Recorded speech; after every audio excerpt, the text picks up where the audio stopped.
welcome to the What's Good with Gil and Larry podcast on the Box Office Buzz 302 YouTube channel. As always, I am Gilly Rosari, along with my main man, the champion himself, Larry Loper. Larry, orange and blue skies. Let me hear it rain. Let me hear it rain. Oh my Orange and blue God, skies, man. confetti. Woo, Oh my woo, God, woo. man. Woo, woo, woo. Boy, did we do it, Jack. Did we do it? Did we do it? Oh my God. I can't even hold back. Hold up. I feel like Jalen Brunson right now. The moment hasn't really sunk in right now. Matter of fact, I'm gonna do you one better. I'm OG and Nobly. We just went out there and we just won. We played hard. I dunked on people. I shut down people when my team needed me the most. I went out there and we just executed and we just had a great game. It was just a good game. Yeah, I'm proud of myself. I'm proud of my team. It was great. Okay. Let me channel Cat real quick. Man, we did it. We did it. Oh, we did it. We did it. We did it. We did it. We did something. Look, thank you, Minnesota. You thought y'all was being slick. You traded me, right? Y'all wanted to trade me, right? No. Maybe Jeremy sulking for a second. Sulkin, right? Oh, y'all thought so y'all gonna trade me to the champions. Bittersweet moment. Oh, I'm gonna savor the moment. Okay. Can I channel my captain, man? Because now the debate get real. Now we in a real debate right now, Gil. Now the debate is it's just the debate now. Is Jalen Brunson number uno Knickerbocker ever? We'll hit that because I said 2 weeks ago this is our list, but I said in 2 weeks it may change. Well, guess what? Mine changed. So I don't think it's gonna change as dramatically as yours, but we'll see. But mine changed because a certain somebody wasn't in my top five. Now that person is. Oh yeah, And it's a change, not dramatic. It changed, but now I mean, I'm gonna tell you why my number one's my number one. Um, 'Cause I was thinking about it, and then I had to give a reason. I got to reorder because I thought about it and it was a good reason why for me. But anyway, man, one of the greatest, as Charles Barkley said, one of the greatest hires or free agency signings, to be correct, ever. Rick Brunson denied that. He said it was Shaq. It was Shaquille O'Neal. When Shaquille went to LA, that was massive. Which it was a seismic shift when he went to LA. It was. Can't complain about the. It was. But what Jalen Brunson was able to do, let me remind the people who are not Knickerbocker fans, like the majority of the world, let me remind you the turmoil that a Knick fan used to go through every year. Every year. Okay? Prior to Jalen Brunson coming to New York, Gil, we were terrible. We quite arguably had one of the worst GMs ever. He was up there. He was. He was dancing with the Sixers GM. They was neck and neck for making stupid decisions when it came to personnel. Okay.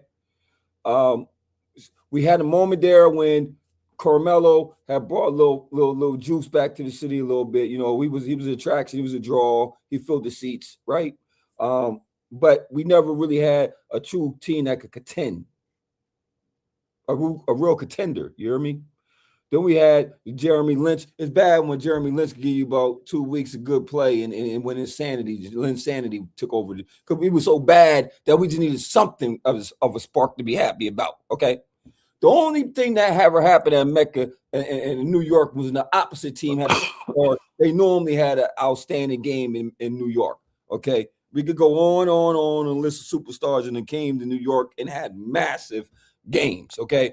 That's what you came to New York to see. You came to New York to see the other guy come in and have an historic game. Okay. Then a guy named Jalen Brunson. And I know this is a very repetitive what I'm about to say, man, but I just got to reiterate this once again. Underlooked undervalued, underappreciated. I remember when we got Jalen Brunson, I know every single media outlet or professional journalist said, "Oh my God, he's not the answer. He's not the long term. Not when it's a Kevin Durant out there. Not when it's a Giannis Antetokounmpo out there. You know what are you doing?" Kevin went to Brooklyn. He went to Brooklyn. Okay. Kyrie went to Brooklyn. Disrespectful. Okay. Not Jalen Brunson. For all that noise, y'all covered it all you thought the red carpet for all the superstars for them to deny you. I'm not playing in the Garden. Kevin Durant. I'm not playing in New York. Kyrie Irving. I'm not playing in New York. Maybe LeBron James. Okay. But Jalen Brunson said, "You know what? I'm going to play for New York. I'm going to play for New York, man. I'm going to lead you to the promised land, man. I'm Moses right now, man. I'm about to split the Red Sea. I'm going to make you non-believers believers. You still over here praising the Egyptians and stuff, and y'all slaves, man. I'm about to make y'all kings, man." Okay? So we got behind this guy, and he showed us miracles along the way. He showed us miracles, and we still didn't believe him. He said, "Man, I don't know what else I got to do. My people don't believe me." And he said, "God said, you know what you need to do, Jalen Brunson? You just gotta go out there and just keep doing what you're doing, brother. You know what I'm gonna do one better. I'm gonna give you better. I'm gonna give you something called character, man. I'm gonna give you something called character we haven't heard in a while, Gil. How many superstars you know outside of the NFL? Because the NFL is the only one I know that restructure contracts, okay, for the team. They will. You know, they will reconstruct their contract and say, "Hey, man, you give me some players in here that could get a Super Bowl. I'm cool with that." Dig? Not the NBA. No, it's all about me league. Nobody but me. Okay. I need my money. I need my money.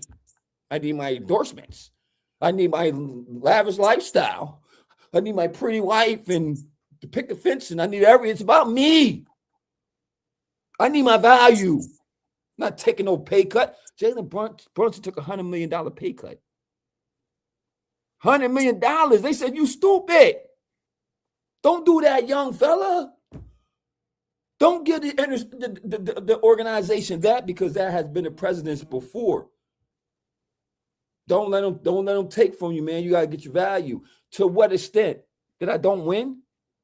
To what extent? I got this massive contract. I'm getting all this money, but yet I don't have the players around me where I can win the championship. Gil?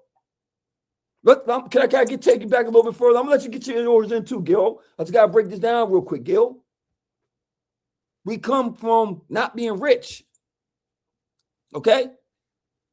Jalen Brunson, father was on these 10-day contracts, and he wasn't a superstar, but he played in the league, right? He wasn't poor by far. He wasn't rich, but he wasn't poor, right? What I'm saying, Gil, is the fact that once you make to the league, you outperform your first contract. They normally give you a nice little bit of change. Especially him, he came over here, a nice bit of change, right? So my question to you, Gil, is this. Once I got my money, what am I playing for now? I got my money, man.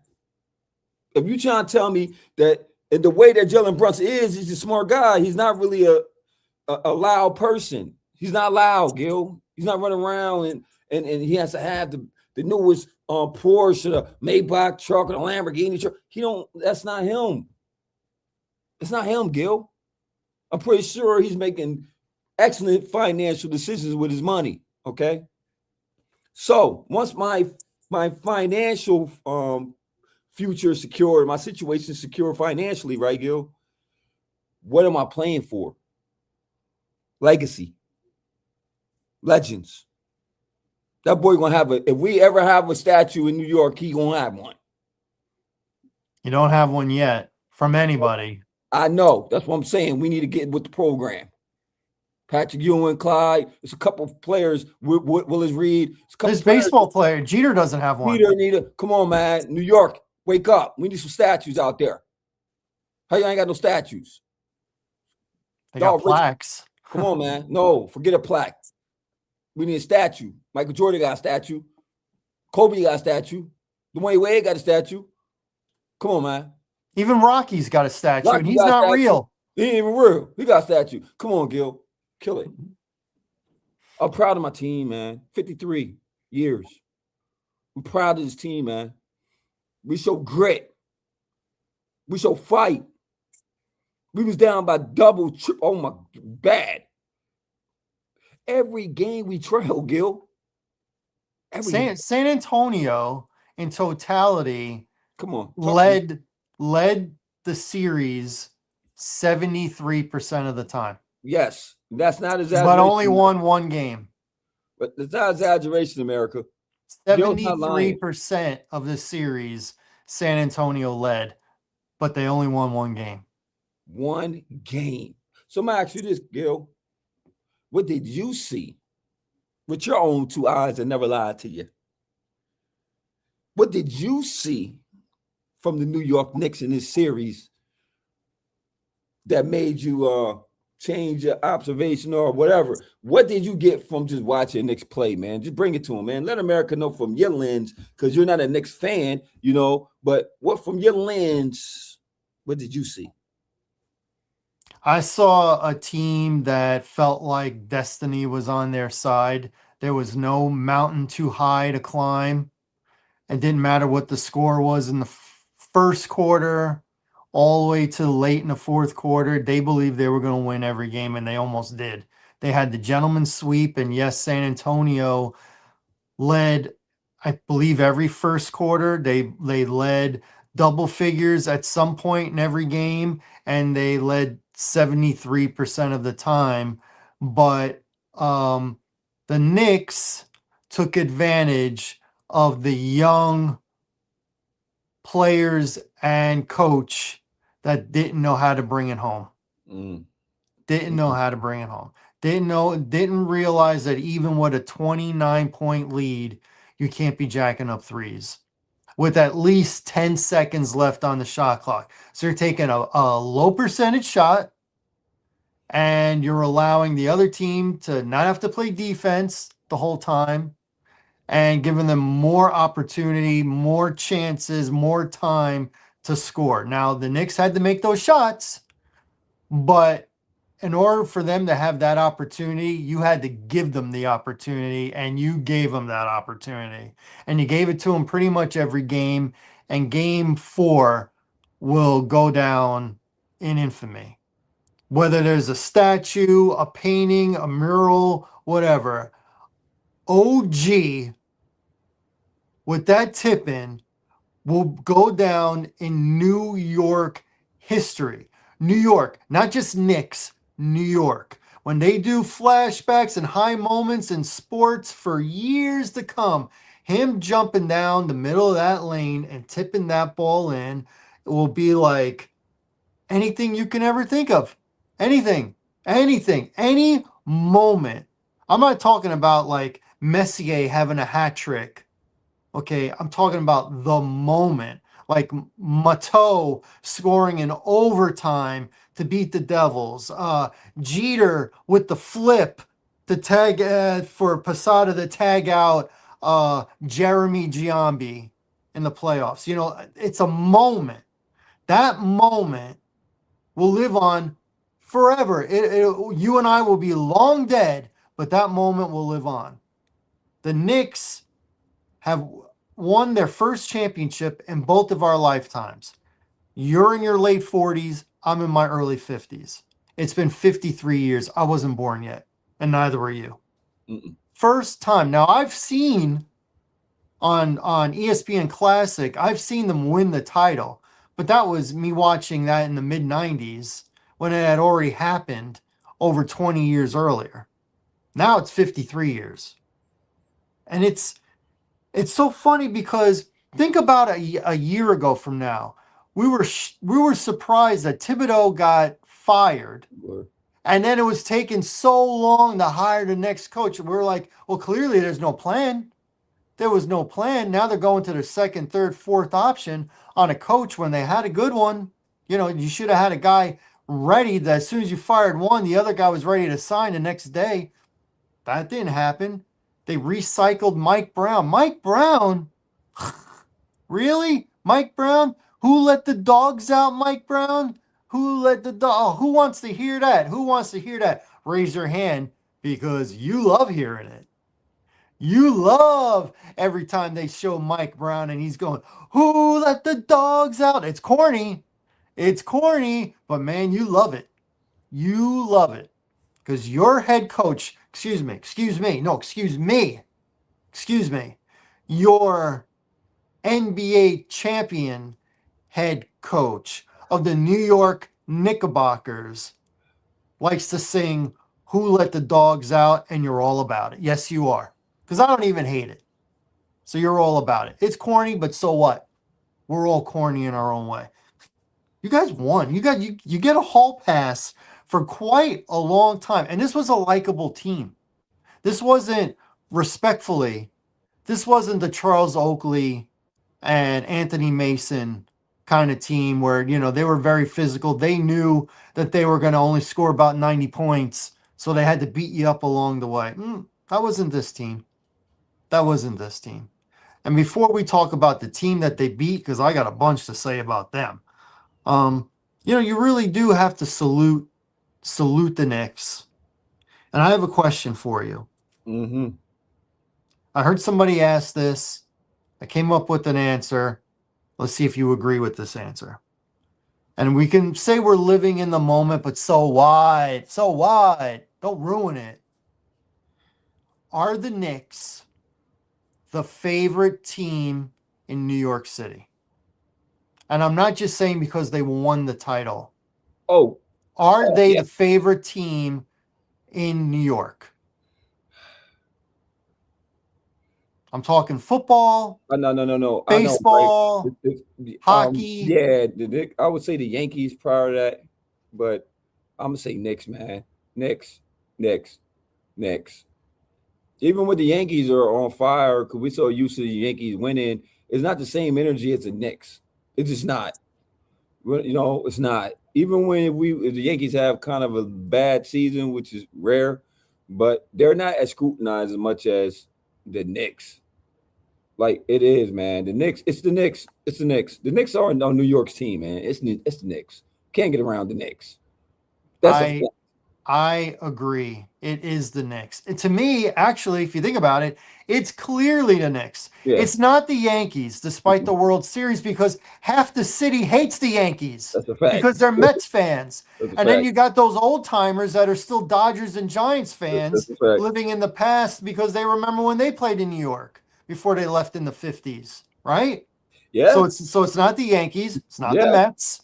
It's point. not the Rangers, Not the Rangers, because hockey is not as popular as basketball. Nope, it is what it is. It's not. It's not the Islanders, because the Islanders aren't as popular as the Rangers. Nope. Yeah. Right? Yeah. So breakdown, Gil. That's a real good breakdown. That's what I'm trying to talk about. The Knicks are the only. Okay, now you got the Nets in New York, but they've only been there a few years, less than 10 years, and most of Brooklyn is Knicks fans because that was their team that they had for so long. Let's be honest, Gil. I know they've been in Brooklyn for a while, but do they feel like they're Brooklyn? I still feel like they're Jersey. I don't know. They're not. Like when you kept saying Durant wasn't choosing New York, he did choose New York. He just chose the different New York. He chose the New York that the spotlight's not on them every single day. Maybe that's why he wanted to go there. It's not. Well, probably. I mean, he would have been more popular staying with the Knicks, and he would have got killed if he would have asked for a trade, leaving them. Yeah. I mean, that's where Kyrie went to the Nets. So he's like, let me go to my pothead buddy and hang out with him. No, it's the Knicks. The Knicks, 98% of New York and northern New Jersey are Knicks fans. Maybe 1% are Nets, And the other 1% are the Bulls because you had a lot of Bulls fans back in the 90s because of Jordan. So 98%. 98%. I, I, I It's the saw Knicks. I saw something in it for the city, man, that I haven't seen in a while. Um, and now from borough to borough to borough, it unified the city, man. And I know I got on the ugliness of the fandom with the Spur fans. Mhm. Let's turn to Gotham City real quick. Yeah. And to the Spur fans, man, y'all got to be a little bit more smarter. Any fan that's that when you're in a situation, man, and like that's me going to Philly. Philly are very passionate sports fans. They are. Okay. You gotta be smart, man. You can't be going up there decked out in your team. I know you want to support your team, but you gotta be very smart about your health and your safety, man, because people get stupid. Okay. And the police ain't there to save you, they're to come and pick the body up. Okay. They trust me. It ain't nothing they can't do. If you got 1,000 people riding against you, what they gonna do? Nothing. Okay, because they gotta go home to their family. Okay, law of self-preservation, it rules. But far as the city itself, man, it was a beautiful thing, man. Just seeing, if you're a true Knick fan, man, we never thought, like you mentioned, that I would ever see this in my lifetime. I'm just being honest, man. I didn't think this was ever gonna happen, man. It's an emotional moment, man, to see this happen for me, man, because I never thought ever that we was going to get over the hump. But I say, you know what? Honestly, when we got Brunson, and I just seen the progress. Every year we got closer and closer and closer. And like you said, it's factors that add up to destiny. Okay. We needed the Spurs. Like I said before, if we would have played OKC, I don't think the outcome would have been the same because they just been there. They've been battle tested. I thought they played a heck of a series for a team that was kind of built for them. You got to Mhm. understand when they built this San Antonio team, they kind of took the OKC blueprint. So they kind of built their nemesis. You know what I mean? So when they beat OKC, and I said it, Gil, when I said it, I said that it was a difference between the Knicks celebrating and them celebrating. It was emotional. Their team leader, Wimby, was very emotional. He was a French guy. He's very emotional. The team was emotional. They felt like that was the chip. We, on the other hand, was stoic. It was cool, popped a little bottle, but not no crazy celebration because we knew we had a job to do. We wanted the big boy. We didn't want the little boy. We've been knocking at the door for the little boy. We felt that sting of disappointment last year when we played Indiana for these council finals, and we got handled, man. Indiana, Halliburton had a heck of they had a heck of a team, bro. You know what I Look at mean? that shot. Look at that game-winning shot. Went up in the air, came straight down. Yeah, yes, sir. So we understood that, but when they asked Jalen Brunson, did you feel like this was the team that y'all get done? And he said confidently, yes, yes. We came into this season focused, and yes, it took a time because we got a new coach in, and it reminded me also of Golden State. Well, remember Golden State, how Mark Jackson had built that team up and how Mhm. built that culture and that identity, and then Steve Kerr came in was just a little bit you needed to just get over the top. He came in just the roster was already there. Mark Jackson already had the roster, Mhm. right? They were young. They were They weren't. young. Yeah. So he had to go through the young phases of them, right? Mike Brown come over. Tibb and them was already building a team. Mhm. They was already building a team, Gil. What Mike Brown was able to do was what we said last year. Use your bench players, man. Use your bench players. Use your think about it. We use 4 centers in one game. You gotta make adjustments, man. You gotta make adjustments. When Cat went down, he had foul trouble because that's what he did this series. He was always in foul trouble because he does stupid, niche, dumb fouls that you don't need, right? He had to go deep in his rotation of big men to figure it out. Who would have known to play Jose Alvarado in game 4 alongside of Brunson so Brunson don't have to bring the ball up? This is the little things that the coach do. Mhm. Yes, coaching has a factor to doing championships too, man. Yeah, the players got to go play, but the coaches got to be smart enough to make the adjustments and call the right plays at the right time and see momentum. Because once again, now I'm going to let you get to the Spurs because thank you for having an inexperienced young coach because he didn't do the above. You're up 29, you call timeout. What are we doing, fellas? Hold up. We're blowing it. You're blowing it, son. I'm about to hit you with the Sugar Ray Leonard. You're blowing it, son. You're down. What are you doing? You're up by 29. Why are you looking at that clock like you're up? You're not up. 0-0. Get out your mind. Wemby, you're 7-4. Go to the basket. Guards, put pressure on the basket. You got 7-4 Frenchmen. What are we doing? Shooting for what? Go to the cup. They're going to foul you. They got to be aggressive. It's smart basketball. Darren Fox, what are you doing? Dribble out. Like, make them foul you. What are you doing? I'd be going crazy on the sideline, the coach. What are you doing? You're the veteran. Come on, man. You should feel some type of way. This is Rocky, boy. You are Apollo. This is Rocky. They don't die. You can keep punching, beating them up. They looking crazy in the face right now. But you know how Apollo, when Rocky was like, ribs broke, and Apollo like, man, what am I gonna do? You seen Rocky, right? What do you want? What am I gonna do? You gotta knock Rocky out, boy. Unexplainable, man. Come on, man. Unexplainable. Popovich would have never, ever. And I know I'm comparing this guy to a great legend, but I'm telling you, Popovich was up by 29, bro. I've seen Popovich screw up. I did too, because they did it in Miami. Against Miami. Against Miami. Took out Tim Duncan. Yep. Left them out. Yep. Took them out. Yep. Left them out. And it screwed them on 2 straight plays. I'm sorry. I'm about to say some stuff, but you're right. I thought about it. You're right. He did blow that up in Miami because Spurs had that game.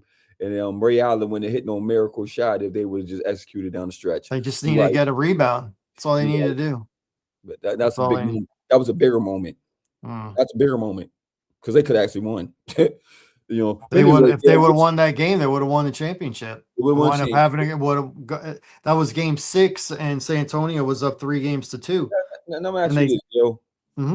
Do you believe? I know they have a young team, and we always say, okay, but they're young, they got a future. But you know, the NBA is not like that. It's just not like that. You may think that you have this big window to get things done right, but then you never know. Injuries come, teams get better all season, acquisitions. You know how I go, Gil. What are your chances, or the chances of the Spurs being here next year, and then what you think of for the future of them? Do you see them eventually getting that title hoisted up and taking this experience of this year and making them a better, stronger team? What do you see for the future of San Antonio and what the West is going to be looking at next year? Well, this finals to me exposed some of the deficiencies that the Spurs have that we didn't really notice in the previous playoff series that they had until they got to the finals. I think the Knicks exposed them. They exposed their youth, number one, players and coach. They also exposed their youth ignorance, where they think that they could just not make adjustments. We were just better. We just didn't win it at the end. And it happened again, because you didn't make changes. The fact is, the best, so forget about stats so much. Who was the best player in crunch time? It wasn't Wemby. It was never Wemby. No. You know, Brunson, okay, Brunson's not a defensive player, but you know, late in the game when you got to have it, he's going to give it to you. He's like DMX. X going to give it to you. Right? Wemby, for as great as he is and as offensively gifted as he is, what's his go-to move at the end of a game? It can't be taking somebody off the dribble. He doesn't have a sky hook, three. No, because he can get off a 3. That's his move. The sky hook for Kareem, he hit just over 60% of the time. So more than half the time. And it was indefensible. So it was really up to him to make or miss. Once he got position where he wanted to be, it was up to him. That's what Wemby needs. Wemby needs to find a position on the court for him to create a high percentage shot for himself because nobody one-on-one is going to be able to block him. Nobody. Nobody. So he's got to come up with, a turnaround fadeaway like Akeem had, something. At his height and his ball skills, you just get it to him and he's going to be able to put up a shot. It's got to be the shot that he wants. He obviously has to get stronger. And let me ask you this, because I heard this question today and I got a mixed bag on it. Would it have been better, not even so much for the Spurs, but for Victor Wembanyama? Would it have been better for him to have lost Game 7 at OKC versus winning that game, playing in this finals, and the result being the result? Because I don't even take it as, for me, well, he lost.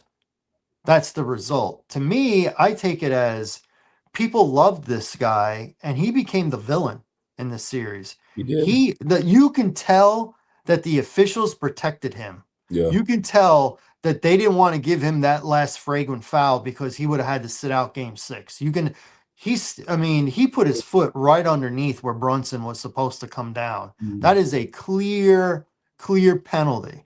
Do you think, for Wemby, he could say, oh, I needed to go through the finals. I needed this experience because that's what he said. Or would it have just have been better? You know what?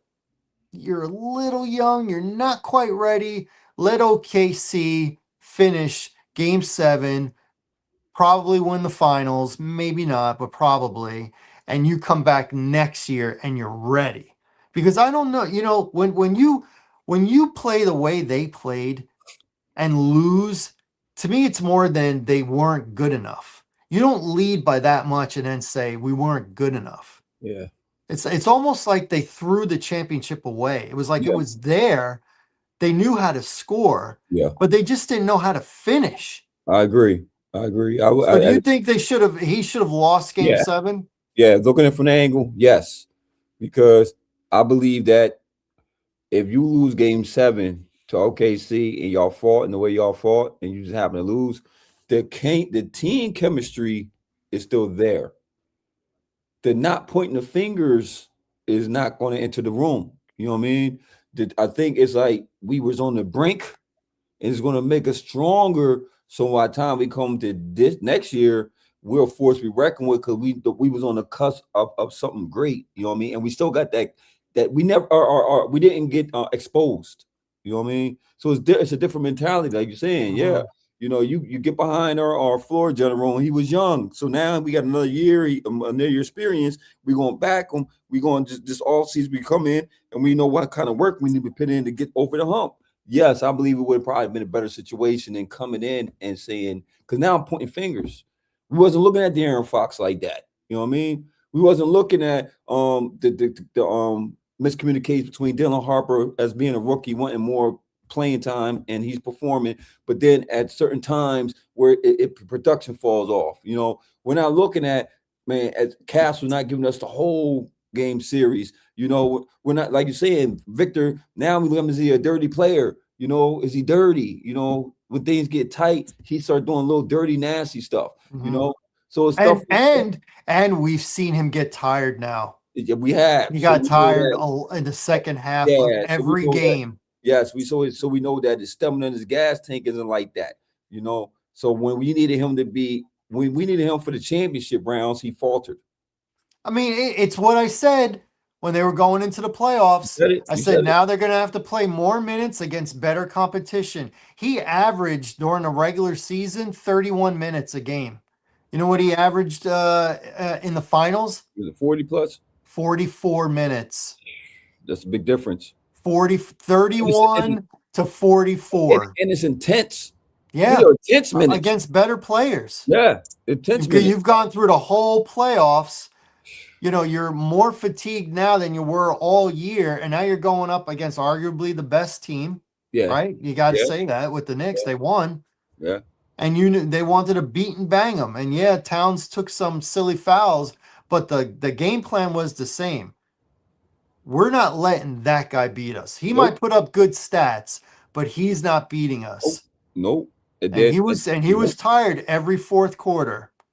Yo, He and I was said it. mentally drained, missing free throws every fourth quarter. He was missing free throws, big free throws. You're right. You're right, and that had a lot to do with being mentally fatigued. I'm Hmm. mentally fatigued, and then it takes the cell out your win, out the win out your cells, whatever. When you blow leads like that, when you're blowing leads like that, it deflates you. It Hmm. does. I mean, it's good. It's a good presser to say, especially when you come out every quarter, the first quarter, and Hmm. you come on fire. You're up by double Yeah, digits, and it's double like, digits every what first the quarter. heck are we doing? And now you start to question, where did it go wrong? You know what I mean? You know, you get back, you in trouble, and you wonder Hmm. how you got in trouble, and you got to Hmm. start to think about every little play that led to you being in trouble, or when you went to school, you did something stupid, and now you got to go home to your parents because it's about to be on and popping, and you like, what did I do? How did I get in the fight? How did I disrespect the teacher? I don't And then, know. and what do they tell you? You didn't learn your lesson last time. No. That's why you did it again, Yep. because you didn't learn your lesson. So once again, go back to that mentality you were saying. When you were saying that, basically you're saying that no, we're talented enough. We it was on us. But we'll get them next game. That ain't how that go. Hmm. No, it's no. It's I'm gonna go and watch the tape. We don't, that's the beautiful thing about basketball is that you get a series. Football, you don't get that. Ain't none of You that. got one shot. You got one shot, bro. Ain't no I could go back in, look at the tape, and say, "Oh yeah, man, we can't do that." Did it in third quarter, second quarter. Nope, one shot. Okay, but basketball ain't like that. You guys should go in, look at the game film, and see exactly what went on, and that's where the professionalism come in at to say, "Hey, fellas, this is what we didn't do." Okay, we got to respect that opponent on the other side, man. They are for real. Okay, that's what I heard before this series started. Gil, you know what I heard, man? Man, my brother-in-law said that we were going to lose 4-1. I said, "Boy, I took the bet because I told you I took the bet." I said, "I'm not going to take the bet as OKC because they've been there. They're the defending champions, okay? I believe that Chet will have a better series against New York. I just felt that way. I felt like he could get over this hump. We're gonna get a different Chet, and especially because he's gonna be more aggressive because he was a no-show against the Spurs. We was gonna get him. It was gonna be hard to deal with SGA because he's a closer. You know what I mean? He's a closer. You talking about that guy that got the go-to move? He's him. Call him Mr. Hmm. Flapper, call him what you want to call him. He gonna come play. Okay. That I was afraid of that guy. Then you got Caruso, you got these defensive minded guys. It was gonna be hard for us. I still think it'd been a competitive series, but I don't know because they are the defending champions. Hmm. When we got them young boys, I said, "Oh, We got oh, a shot. oh, we got a We hell of it." we I said, got a shot. "I got these young boys. My team, a veteran team. I like our chances. We're going against talent against experience. It's a difference. Then you got to come to New York. It's going to be fanatic." And they did a heck of a job, though. I can't say they didn't do their job to a degree. They definitely took the crowd out the game in game 4. We were sitting there like, what is Hmm. going on? Look at some. But unlike most fan bases in that situation, nobody left in the fourth quarter. No. Nobody left. Hold up, And Gil. then Hold it, Gil. 20 something turned into Hold 15, it, Gil. turned into 9. And then once they got it to single It was digits, over. They knew it it. was over. It was They knew it. over. They knew it. It was over. One thing we didn't do also, Gil, being down by 29, 30 points. Boo! Mm-hmm. Boo! Mm-hmm. Yeah, we was in They were shock. just quiet. We was quiet. Because most teams, you go to their stadium, it'd have been boo. But the Sixers have been down by 30. They were, weren't they? Boo! Mm-hmm. I'm just saying, man. I know we talked a lot about this, man. This is my moment. You had to talk about We it. had to talk about it, man. You had to talk about it. But it was other. I'm sorry, before we close this out, because I want to know about your 5 Knickerbockers, your list. Oh, so my 5. I did not have Brunson in my 5, but I said if they win it, we'll revisit this. Well, they won it, and he got MVP.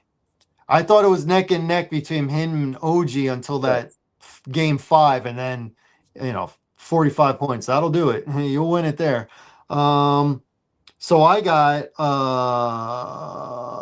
so who did I have at number 5 last time? I had wait, give me a second. I had shoot, who did I have? Do I have to go back and look? Hold on. I don't remember who I had. Give me a second.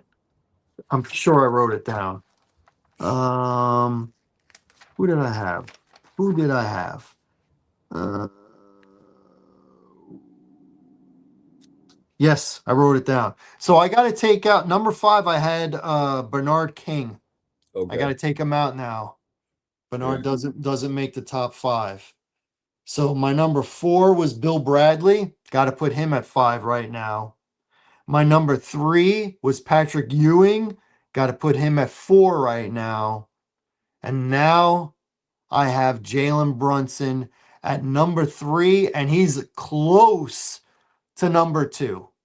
I still got Willis Reed number 2. He's got the 2 titles. He still had that inspiration for them to get that first championship by walking down into the arena with a limp, scoring the first 2 baskets, 4 points, and that just set the Knicks going crazy. And I got number 1 still Walt Clyde Frazier because he's the one that scored 36 points and had 19 assists in that game 7, won the 2 titles. So I'm going to have still my number 1 and 2 the same, Walt and Willis, but Jalen is Okay. solid number 3, and he can never go below number 3. He can only go up. He can only go up. Okay. No, and I'm not going to put it past him. So I got Jalen Brunson as my number 3 now, then Willis Reed, and then Walt Frazier. All right. I got changed it because this was given to me by the legends, so I'm gonna go with their theory. Okay. Mhm. I got Willis Reed as number 1. I got Clyde number 2. And I'm gonna tell you why. Because Clyde, they said, well, who's the greatest Nick? And they said Clyde. They said Clyde is. No, Clyde said, well, the greatest player to me was Willis Reed. So if he's going to surpass himself and pick Willis Reed above him, who am I to argue? Willis Reed will be number 1 Nick for me then. Okay. All right. Clyde will be number 2. They said, well, Willis said Pat. I think what Pat Ewing was able to bring for 17 years was identity to New York. And I can't supplant him because he was the identity. He was our face. He was the only thing we had to look forward to. We built around him, bad knees and all, pimp. Bad knees and all. So I'm going to pick my boy Pat Ewing number 3. Brunson's number 4. Number 4. If he keeps on the trajectory he's going, he'll be number 1. Not he might, if he get a couple more chips, he's number 1. But hey, man, to make the top 5 Knicks is great to me, brother. You feel me? And To Bernard, me, I guess I'm selling him low. But to me, if he wins one more chip and he does well, like he's like the guy, to me, he is number 1. He's gonna be the number 1 Knickerbocker. He's gonna be number 1 if he wins get 2. more, especially the way he's playing, he'll be number 1. Yeah, because right now he is goaded in New York. He'll never have to pay for a meal for the rest of his life. The rest of his life, his family protected, super protected. Super protected. As it should be. As it should be. As it should be. But moving on, man, because guess what, Gil? This was a heck of a weekend. Oh, it was a heck of a weekend, Gil. Heck of a sports weekend. Oh, was it ever? Was it ever, my brother? Because we about to get into the boring season of sports, man. So I guess we'll talk about that at the end of the show. I guess we needed that, right, Gil? But yeah, what, Gil, that was not the only championship that was going on this week. Nope. Got to congratulate. Congratulations, Carolina Hurricanes. And even though I picked the Golden Knights and I wanted the Golden Knights, Carolina clearly won it. And they won it once Bussy was the goaltender, and they said, this is our goaltender. Yeah, Hart, I told you, man, Hart, you can touch him up. You said it. You can touch him up. That last game, 3-0. And one thing about Carolina, man, they put pressure on that goal, bro. Mm-hmm. And even though it was a tight series, man, it was tight. First couple games was back and forth. It was tight. Mm-hmm. But then that championship grit kicked in, that execution. Um, I just felt like once again I wouldn't have been too mad if the Knights would have won, but I just felt that Carolina, man, was especially the run they had in the East. Prior to them getting to the finals, they swept everybody they played against. It was decisive on their side. Yeah. It was Yeah, decisive on their those last couple of games they won side. handedly. As a Handily. matter of fact, I think they won 3 in a row, didn't they? They Because did. I think Yep, they did. When they could the Golden Knights were up 2 Hurricanes games to 1, were and because then they had Carolina won the next 3. they won the one game in triple double overtime. Yeah. Double overtime. And then after that, it was like they tightened up and they figured it out. They figured good coaching. Um, it was a great series. It was great. It was great. It was a great series, man. I liked it a lot. But clearly Hurricanes were, and they came on strong, man. They came on Mhm. strong, because they were not they didn't have the best record. Obviously, Colorado did. They weren't the story. They kind of was underneath the radar because Buffalo was having such a good season, and we was kind of sleeping on them. Like they were steady, slowly but surely, knocking jokers down. So looking to the Panthers, and we're looking for Edmonton because obviously if you got Connor McDavid, you always gonna get some attention. And then the last couple of years is going through Florida, whether it be Tampa Bay or Florida, they don't win the Mhm. chip. So Carolina once again was one of them teams that was kind of there, winning, doing their thing, and just steady Eddie. And as soon as the postseason kicked in, they showed you what kind of story was. Mhm. Different level, They were different they level, were they were the best team. They clearly. were, you don't always have to have the best record to be the best team. And congratulations to Rod Brindamore. Yes, He won the Stanley Cup 22 years ago as captain of the Hurricanes, and now as the head coach. and ain't that special?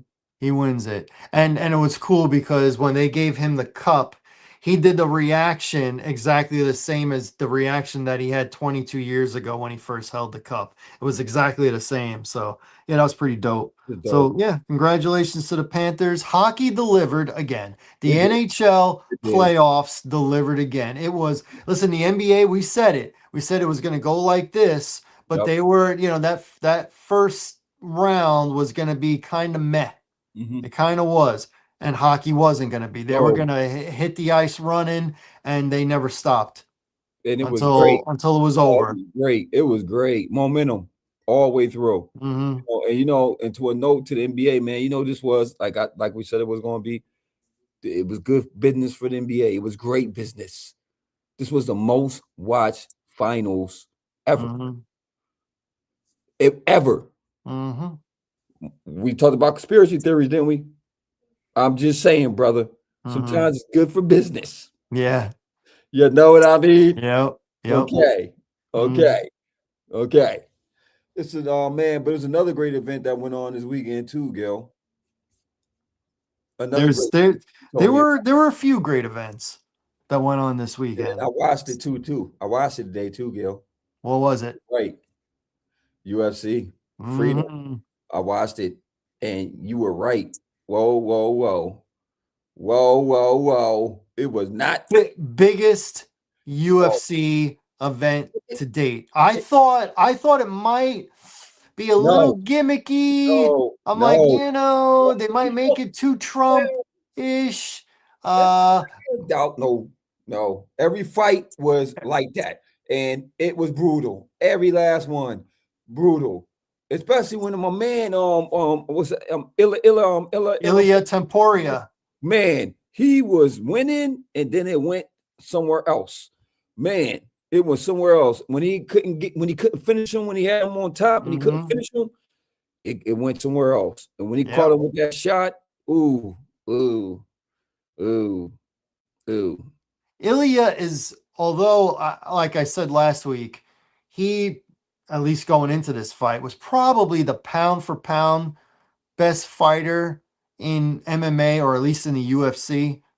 Um, but he is a little small for that weight class. Yeah. It's He's a natural 145er. he wanted to challenge himself, so he moved up to 155. Uh, And Gaethje's just an average size 155er, and you saw how much bigger he he was was. bigger, and He that you was he see was bigger, and that carries over it with do, not only delivering a punch but taking a punch. it Look do. at Gaethje got touched up, but He he only did, had one mark right here. yeah. It looked like, I don't know if it's true, but it looked like Ilya broke both of his It do. orbitals. It do. Like it's a difference, man. It's like when they say that weight classes mean something, you know, Mm-hmm. and you go to boxing, when they say it really means something. Because Mm-hmm. when you go up in weight and you got to fight these guys, it's naturally in that weight class. The question is, one, like you're saying, will your punching power go with you? Because in your weight class, your punching power is probably dominant. You could finish a guy. Normally, you'll finish a guy with them shots that he was delivering. But when you go up, you got guys that used to getting hit harder because they're facing guys that's a little bit bigger than them. You know what I Mm-hmm. mean? So that's what I clearly saw. I said, man, this dude, he's the champ, but he's smaller. And then it's like every punch my man was hitting him with, it was like brutal. You know what I mean? Mm-hmm. Like it was brutal, like brutal. And then when Yeah. and then when he had him, even when the grappling, when he had him on the ground, he couldn't finish him because of the fact of the weight discrepancy. Mm-hmm. He was tired. He said, man, you Yeah, know, he's like, I'll just win the round. yeah, I Let just me went catch my around. breath. Well, Yeah, when you have an opportunity to finish, he you had to better finish. finish. I see what the other dudes did. See what Lewis got finished. Oh, he got finished. Yeah, Lewis got Yeah. finished, bro. He got finished, bro. That the whole card went pretty much the way I thought it would, except for the main event and the co-main event. Cyril Gahn Yeah, TKOing Alex Pereira. I didn't see yeah. that Oh, he said. happening. Well, now Pierre said it was illegal blows he got hit with. That's just crying to me. But yeah, That's just crying. yeah. Because I don't know what he's talking about, bro. He's talking about getting hit in the back of the head, but he was already on the He already ground. on the ground, bro. He already dropped him. Yeah, he dropped him, bro. What are you talking about, bro? Yeah, Stop crying, man. Stop making yeah, excuses, Alex. You excuses. lost. You lost. Excuses. You lost. You The moved man up to caught you with some heavyweight serious and you shots. lost. Stop playing. He caught some serious shots, and it was serious shots, landed serious shots on you, boy. And what happened? You folded Mm-hmm. like a lawn chair. Mm-hmm. Couple other things that I thought was pretty spectacular. I loved seeing the fighters when they were getting introduced, walking through the hallways of the White House. So you might not have seen this because you went back and probably just Yeah, I watched saw the it. matches. Yes, Well, sir. the lead up to, they had like I know like I don't know if it was every fighter from the Oval Office, but I know Justin Gaethje, he started his walk from the Oval Office, walking through the hallways of the White House, and then making it to outside, going down the steps, and then into the octagon. That was awesome. What else was awesome was whatever the fighter's music normally is, they had the band play the songs, so it was like live, That's dope. and the band were all Marines. Was They were dope. all Marines doing the singing and playing the music, and they were awesome. Awesome. Uh, um, Sugar Shane O'Malley comes out to that song Superstar. You know that song? If you are who Yep. you say you are. Yeah. Let me That's a get good you up. song, right? That's a good song. Yep. This one Marine chick, she was singing it bananas. Bananas. So good. So good. The guy who sang Justin Gaethje's song, so good. And then they had a Spanish Marine guy do the song for Ilya. Fantastic. Absolutely fantastic. So they hit, man. And it's even though I think the crowd there at the Octagon was only 400 people, Mhm. you heard them. And then they had the watch party, which Yeah. was right behind them. And that was so many people. It was awesome. They're shooting fireworks. The Yeah. weather was good. It's a great event, man. And I know they get on Trump a lot, all the anti-Trump guys, and Mhm. we ain't got to be politics and none of this crap. But the man to have an event on the White House lawn was dope. You feel me? That ain't never been done that I can recall. No, nothing's ever been. Nothing. And they were like, "Oh, that's sacrilegious, whatever, dude." And I don't know how I got, sacrilegious it is. I It's mean, America. Like I what? You got to, you got to think, Come you on, got to see through the forest, you definitely do. you got to see through the trees in order to see the forest. And yeah, it's going down as a huge. I think it's got to be the biggest thing. I think it's got to be 250. Yeah, America turns 250. And I think about the other real standout ones like UFC 100. That was big. UFC 200, also big. The first UFC that was in New York 10 years ago with Conor McGregor headlining. That was huge. That was huge. But this right here, I think this was the best. And the fights delivered. It yeah, wasn't just the scenery and all that and the pop and circumstance of America, America, July 4th is going to be 250 years old. That's crazy. And it almost seems like America's way older than that, but that's a it's fact. not. So, when we were born, it wasn't even Yeah, yeah, it wasn't even a buck well, 50. no, Well, it was 200. No, it wasn't no, even 100 200 years old. something. It Yup. wasn't even 200 years old when we were born. Nope. And it goes to show you just how as a nation, and it came a long way. I'm talking about a long way. Horse and buggy, Like, horse and carriage, bro, I'm talking about the racial divide. 13 Yeah, yeah. colonies. The racial divide, Mhm. all that, you know what I'm saying? And to see a united nation, you know what I mean? Like for real. Like people have their rights and their freedoms because of all the sacrifice of people that came before us, had to sacrifice for us to be able to benefit today. When Mhm. a Gil and Larry can be on here on equal terms and have a podcast together, we gotta look at that little stuff like that, man. People so quick to complain about Mhm. this country and the history of the country, but they don't talk about how far we then came. You know what I Mhm. mean? Yeah, you could In a, talk in a, in a, sh- in a short amount of time. very short amount of time, brother, because of people. We have people in this world that said this isn't right. It isn't right. You dig? And now you in a land where you could really do what you need to do, and you can be who you want to be. Mhm. And I see it every day on day, brother. When I'm living in this country, I see it every day, man. I walk out here, man, and I can look in Wally World, which is Walmart, y'all. If y'all don't know no better, you feel me? I call it pajama land because everybody coming there in their pajamas at 2 in the afternoon, but it's cool. But I just I love Walmart. People take a dump on Walmart. look, I love Walmart because Walmart has everything. You know what I just bought this weekend? What I just bought this weekend at Walmart? what you buy this weekend, A Gil? bed. Did you got a bed at Walmart? I got a bed. It's right in front of me right now. Wow, man. I didn't know they had beds. Got Oh, yeah, they got do got beds. They sure got do. got a bed for my stepdaughter. Yep, they sure do. And when I said I look at Walmart, man, I see a bunch of people, man. Word. I see all nationalities. I see, and it's so dope that you don't pay nobody no mind. You know what I mean? Like you don't pay if you're black, a black guy and a white person. No, I seen the racial couples all daggone time, Hmm. right? I be seeing old like white grandmas with mulatto babies. Okay, cool, Hmm. whatever. Feel me? That's the grandbaby. You know what I mean? Hmm. I can see people that want to express themselves. They might say, "Oh, they're goths or they're weird or they're freaks or whatever." Super tatted up, super pierced up. Who cares? Purple, red, orange hair. Who cares? Who Big, cares? small, tall, large. Who cares?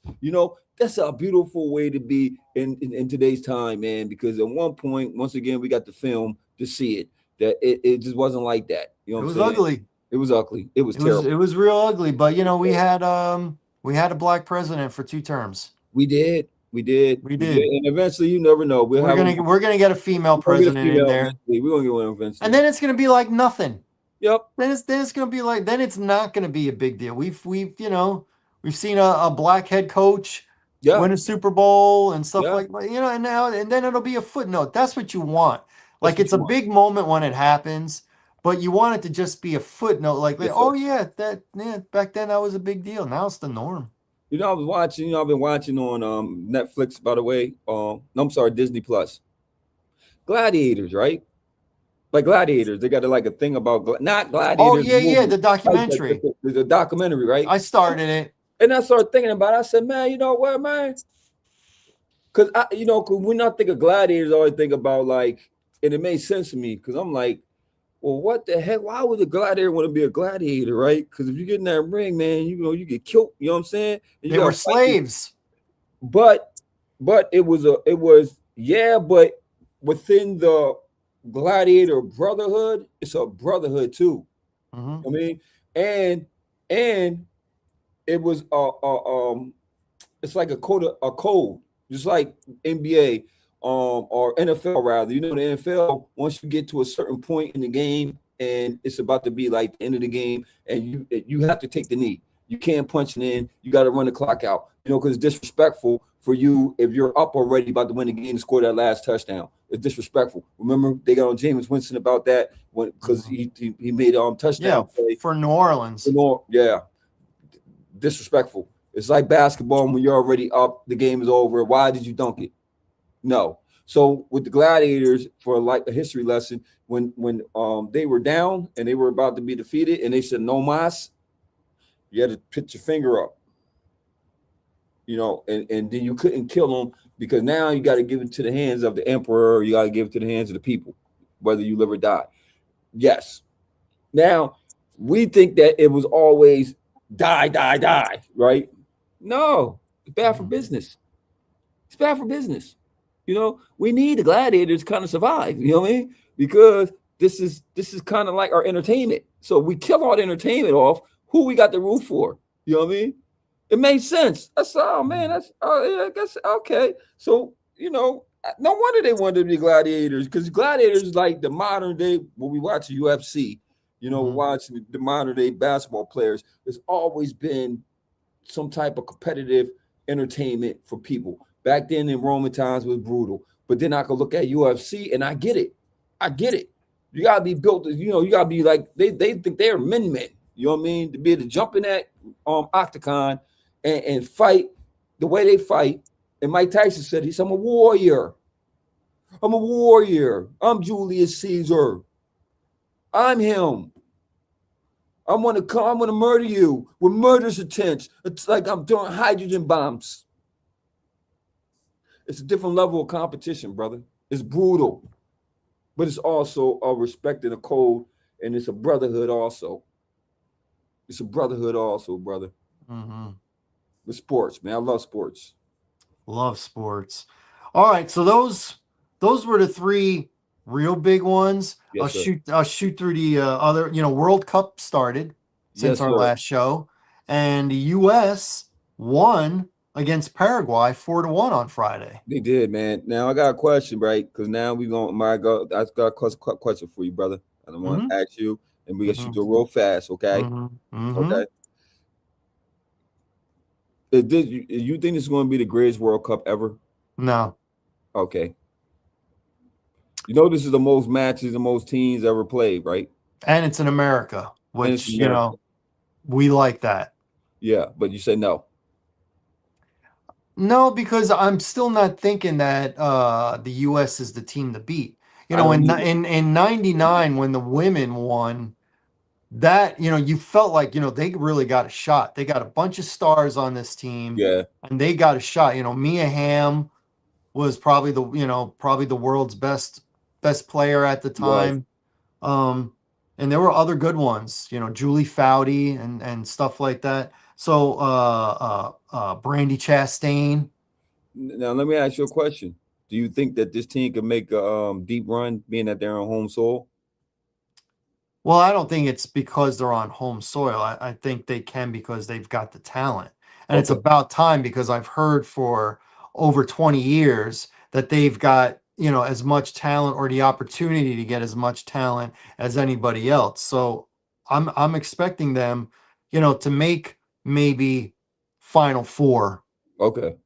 Now I'm Do I actually do I think they're gonna win it? I gotta see them win it before I pick them to win it. Sorry. now I'm about to give you five teams real quick. I'm gonna ask you who you think is a favorite. This is just me shooting in the dark. I'm just shooting the dark. Okay. I'm gonna give you five teams and just tell me if you think that they could be the favorite. Okay. Argentina, They could be the favorite. France, They're good typically. I'm not going to say the favorite, but good. Okay. Up there. Up there. Brazil, Ahead of US. Ahead of Brazil, USA. Brazil, Of course. of Of course, course. of course. England, England is good. they're good. Really good, but They're they're good. like France. Spain, Very good. they're good. Now, when I seen the first game, it was they had a tie with a team that just made. I don't know Spain. Yeah, I don't that's know. right. Argentina handled business It today. was well, the Argentina, other team, they admitted that they purely play defense. They put everything on defense. yeah. But that happens. Now, who is the Um, team? Who is the team you think everyone fears? I don't know. Um, I don't know. I mean, I don't think they fear France or England. They're just good. But, you always fear Brazil. Yeah, You always fear Argentina. Argentina. Yeah, You usually fear Spain. I'll tell you another one that they typically fear, maybe not so much now, but they used to, was Colombia. yeah. Colombia. Colombia used to don't want to mess with them. Now, And Italy used to be feared. yeah, Italy did used to be feared, man. You're right. Now I gotta ask you this is long shot over here. I'm gonna give you four teams. I'm gonna ask you, do you think they have a legitimate shot as being a Cinderella? Cinderella, okay? Cinderella. Morocco, No, Japan,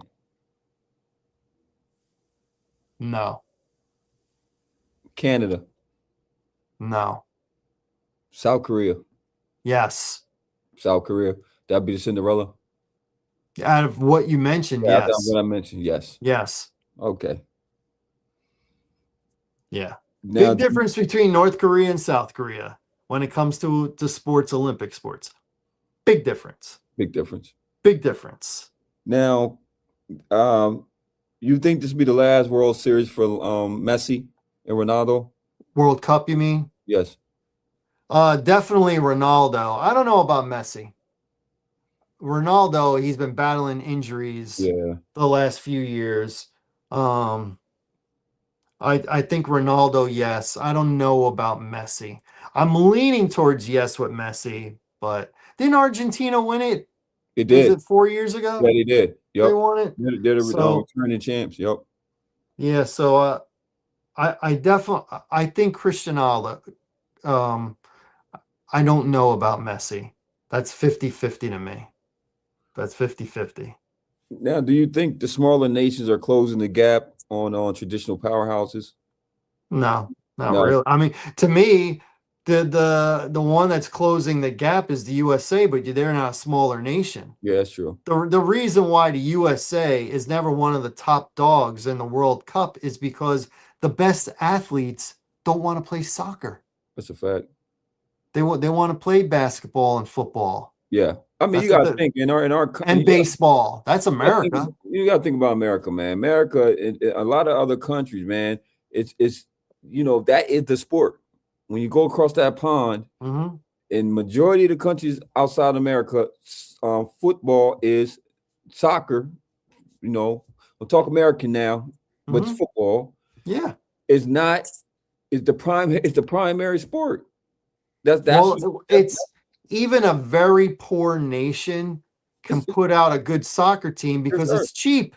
It's You just cheap. need a ball. Yep. That's it. You can create anything to be a goal. Yeah. Anything. You just need a ball. That's it. Look at how good a lot of these Kenyans are, and they're playing barefoot. Yep. You know what I'm saying? Easy. Go give me a little It's ball. easy. It's Give me easy. give me a ball. And also, if you look at average size of soccer players, you can be that size. You could be 5'10, Sure can. 5'11, 5'9. You know what I'm saying? Yeah, the goalkeeper's tall, but that's one guy on the team. Maybe a couple of defensemen are over 6 feet. But for the But I most mean, part, some short dudes. for the most part, they're average size. Yeah. They're average size. You can grow up and imagine yourself being a professional soccer player because you physically can do it. Hmm. A lot. You could be great at basketball. But to make the NBA, nearly impossible. Impossible. Because it's not just skill, it's physicality. It There is. aren't too many under 6 feet superstars. We just got a Jalen Brunson. He's Well, big Jalen enough. Brunson is listed at 6'2". I know what That's like your height. but they said, yeah, right. Because I'll definitely be a guard. Yeah, Right? you walking around Walmart, you stand out because you're tall. Most people aren't your height, 6'2", Yeah. 6'3", whatever you are.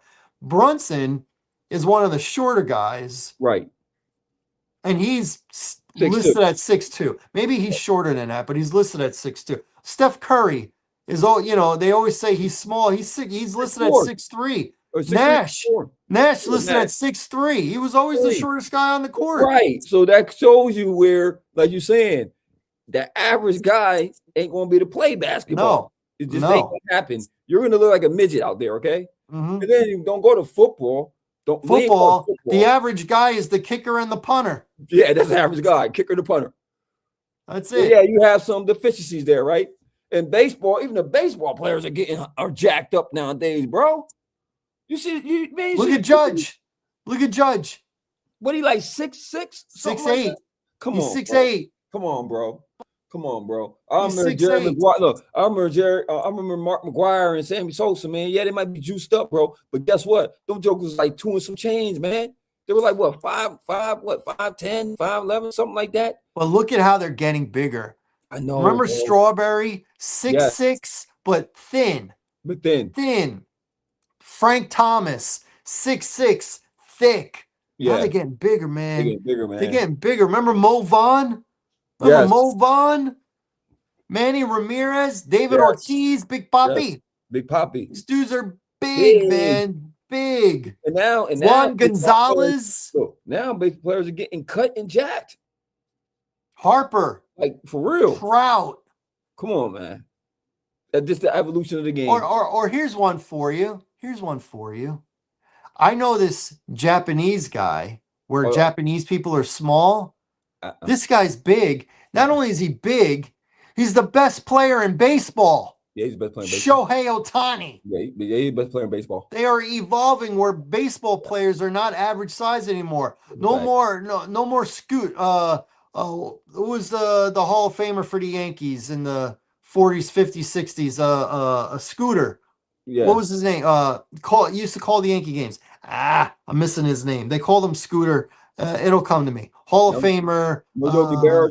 No Yogi Berra. He played with Yogi Berra. Look at Yogi Berra, how small he was. Yeah. Now you got catchers over 6 feet. Yeah, easily. It's the same, man. It's the evolution of the game, brother. Evolution. But soccer, they're still the same size. Still the same size. So you can grow up to be a soccer player. Right now, Leonidas max out when you want to be a short guy or average guy. Your son could go overseas. Get into soccer. Soccer. And it's not as popular over here in the States as it is overseas. They're trying to make it that way, but it's hard. Then go overseas. If overseas wants you, go overseas. Go play in the Premier League. Yeah, live the life. Live the life, man. You be the man over there. Because over here, this ain't the sport. It ain't the sport. They got a league here, but it ain't the sport. I never watch it. I'll watch a little bit of the Premier League. Hey, because we got another sport we got to talk about because it's bigger. One more. It's bigger than football. It's NASCAR. Well, I don't know about that, but NASCAR has gotten very interesting. You remember at the beginning of the season, Tyler Reddick won the first 3 races. Yes, he did. Well, now Denny Hamlin has won the last 3 races. Oh, my goodness. And last week, Tyler Reddick got caught up in a wreck, and he finished 38th. He did not finish the race, so he finished 38th. And what did I tell you? How you can really separate points is one guy winning and another guy getting a DNF, right? Tyler Reddick's points, he was so far ahead that it was, just automatic that going into the playoffs, he was going to be the number 1 guy. What do you have now? He is only 19 points ahead of Denny Hamlin. Dang. So is he still 19 number one? points. Is he He's still still number one? number one, Okay. but Denny Hamlin is right behind him. Jeez. You got And the order? he caught him in 3 weeks. That one at Michigan where he got caught up in that crash Yeah. really screwed him. And 19 points is so little. This past week at Pocono, Denny won and Tyler Reddick came in second, and the gap still got smaller. If Jeez. that happens again this coming week, where Hamlin wins and Reddick comes in second, they're gonna switch, and Now my question, Denny's like gonna be number one in for the, points. for the novice watchers that don't watch NASCAR, Gil, how does the Mhm. point system break down? You win. Okay, so I don't know 100% what Okay. the points is. I'm gonna use a number, and I Okay. don't know if it's an accurate number, but I'm gonna use a number. If you win, it's like 50 points. Okay. If you come in second, it's like 30. Okay. And then if you come in third, 25. The So top gap, the five. gap between second, third, fourth, fifth, it's only like 5 points each Okay. one. So you But only it's a pretty score. big gap if it's from first to second. You really get rewarded if you win. So you only score of your top five finisher, right? No. No. You also can score if you are so each race has segments. Okay. So if it's again, I'm going to throw Like the mile, like say I'm 500 going to miles. say like 500 laps. I'm Right. just going to say 500 laps. First segment is 150 laps. You Okay. win after 150 laps, you win segment points. Okay. Okay. You win another segment, and possibly you won the first one and this one. Now you've won 2 segment points. So and that's an extra 20 points or whatever. Let's just say. And then obviously the third segment is the actual checkered flag winning the race, Mhm. which is the most. So you can get points by winning those first 2 segments. That helps. Well, that's That dope. helps. That's dope. And unfortunately, Tyler Reddick, all the races this year, all the segments, even though he's won 5 races this year, he only won 1 segment all year. Oh So he yeah. only got extra points once. Denny Hamlin has won more than 1 segment. But Denny has only won 4 races this year. And Tyler's won 5. So he is just behind Tyler. But now they're like neck and neck where it's like, I got to make sure I beat this guy every race. I don't have to win. I just got to beat him. Man, don't you love them challenges and rivalries? How the sport always gotta have some type of rivalry. Well, let me tell you. So this is a friendly rivalry, Oh, is it? but think about this. Okay, so Tyler Reddick, he races for the 2311 racing team. Right. You know who 23 is? We know Michael Jordan is 23. Who's 11? Joe Gibbs. Joe Gibbs has his own racing team. So It's who's called 11? Gibbs. It's called the Gibbs Racing Team. Who's 11? Who's 11? Yeah. Is he a basketball player? Nope. Who is number 11? Is football player? Nope. No football, no baseball? Nope. 11. You want me to give you the sport? Yeah. It's NASCAR. Oh, Who's 11?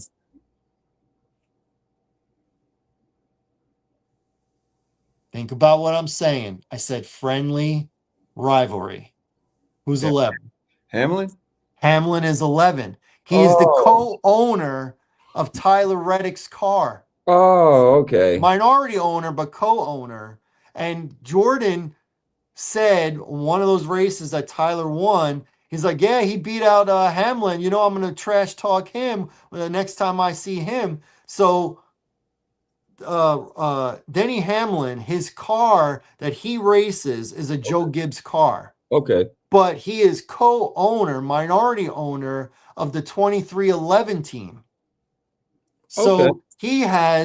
so when he beats Tyler, he like wants to rub it in Jordan's face.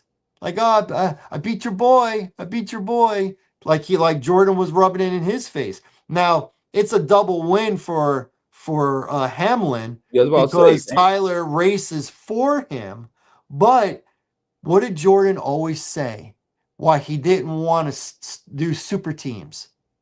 Because he didn't want to play with his friends. He wanted to beat his friends. right. So he wants to beat, even though he's in business with Denny Hamlin, he wants to beat Denny Hamlin because Denny Hamlin races for Joe Gibbs. Yeah.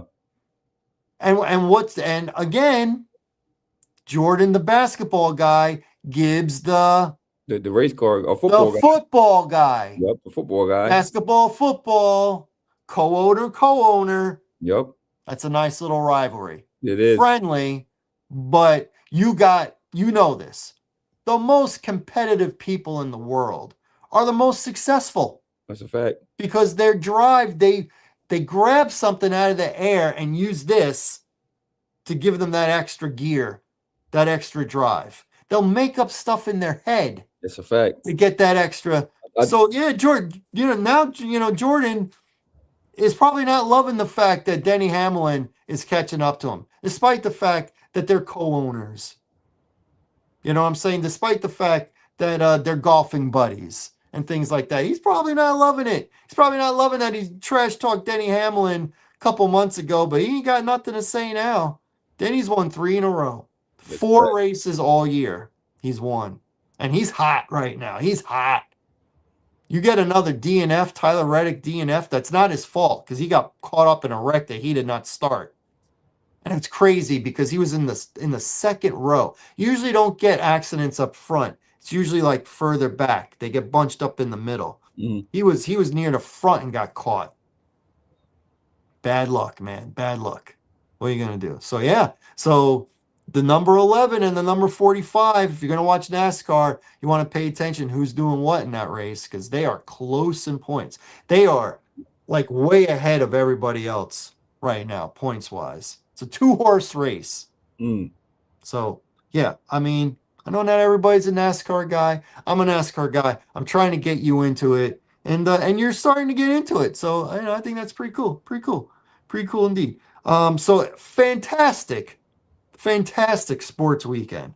Fantastic. Obviously, capped with the New York Knicks, the favorite team in New York, in my opinion. Indeed. Now, before we sign off, are you going to this parade? Because you said a bunch of times, I promise y'all, I'm gonna find a way to be there. I'm gonna find a way to be there. I promise you.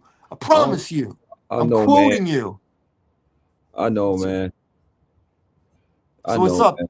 This literally once in our lifetime. I'm talking to my cousin now, man. We trying to solidify that. Dude, drive up that morning. Just drive up that morning. That's all. You're used to getting up early. Drive up early. Drive up at like 6 o'clock in the morning. Yeah. Do it, man. Do it. You'll regret it if you don't. Because even if they win again next year or the year after, this was the one. This is like the 96 Yankees. It took a long time to win the World Series. Then when they got there, they broke the seal. Oh my God, it happened. And the first time it happened in our lifetime. I mean, I was a baby in the 70s. That doesn't count. And then, they wound up winning again 2 years later. And then after that, and then after that. So it wasn't quite the same. They were great, but that first one, 96, I mean, ultra special. That's the parade I went to. Was it crazy? I went there, and it was cold. You're going to have good weather. I know. Was it crazy? It was bananas. It was so cold. So many people clapping with gloves on, and you still heard them. John Sterling, announcing George Steinbrenner and stuff like that. I got to see George Steinbrenner in person. What? Derek Jeter's official rookie year. What? Yeah, man, it was great. That was great. Still warms my heart. You got to go, man. Somehow, some way, you got to go. You got to be there. You got to be with your people. You Yeah. waited forever, 53 years. I mean, okay, it wasn't 53 for you, but in your whole life, Yeah, my whole life. your whole life, it ain't, people don't realize when you're a fan of a team that doesn't win, especially when you're not living near them. Listen, if you're in sorrow, but you're in New York or northern New Jersey, you're surrounded by your people. Hmm. But someone like me who's rooting for Chicago and they were bad for so long, and I'm a fan here in Delaware, people are like, why are you still a fan of Chicago? The Eagles keep winning Super Bowls. Why are you a fan of Chicago? The Giants won how many Super Bowls? 4 Super Bowls, been to 5. Why are you choosing to be a fan of a team that stinks and you're here? You're not even there. Man, loyalty, because one day it's gonna happen. Yep. One day it's gonna happen. And maybe I'll go to that parade. Yeah, Be that'd be with my insane. people. That'd be insane. Bro, you gotta go. Yeah. You gotta go. Yeah. I already gave you the excuse for work. I'm not gonna say it, but I already gave you the excuse. So you can get out. You'll be there. I want to see you. I want to see what would you wear? Like orange and blue? Orange and blue. Orange and blue skies Orange and blue skies, man. for Yes. everyone. Anything else you want to say before we sign off? Nah, man. Because we're not going to be back for 2 weeks, y'all. We're going through a break. There's no football. There's no basketball. There's no hockey. Unless you want a 1 hour show about NASCAR and baseball. I don't think you want to do that. I could only talk so much soccer. Yeah. So it would be best to let there be a gap like we did last year. And then, we said we were sports and entertainment. We're going to Yes, have to sir. start getting into We'll get some entertainment. entertainment. Yeah. Supergirl's coming out soon. So, With maybe we Disney, do a movie review, a with the top movie 5 review. list or something like Yeah. that. We'll do some movie stuff. You know what I Yeah. mean? And then we'll kind of segue back to our sports, because right now it's gonna be entertainment time, y'all. So Hmm. keep y'all actively and we trying to get to 1,000 subs. So we thank everybody that's subscribing, commenting. We trying to every other week give y'all this good content. So we definitely need the participation for the subscribers. So please don't forget to hit and like and subscribe to the channel, Box Office Buzz 302 channel. Couldn't have said it better myself. Want to thank everybody for tuning in to the Box Office Buzz 302 channel. What's Good with Gil and Larry podcast. We will catch you in 2 weeks, right around 10:30 or so. But you can always go back and catch every single episode right in the archives. Just go on there live. We're going to have shorts out the wazoo. So check them out. I can see that you're checking them out. Much appreciated. So stay healthy. Check out the World Cup, NASCAR, whatever. UFC, they still put on a show almost every weekend. So that train is still on the There's a track. great boxing match coming up on June 27th.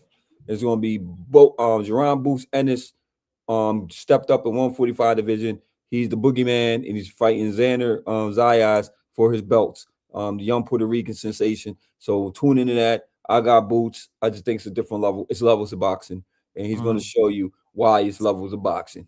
He will be the new champion. And next, hopefully, we get the Fondor fight coming up or the Virgil Ortiz fight. It's a lot of good fights going to be made this year. They're talking about the Devin Haney and Shakur trying to get together to catch weight. So look, I got some boxing stuff coming too. Let's talk boxing. Yes, sir. Let's talk boxing. So, for everybody tuned in, thank you all so much. We'll catch you in 2 weeks. And I'm going to sign off by saying, go New York, go New York, go. Go New York, go New York, go. Deuces, y'all. Deuces, y'all. Deuces.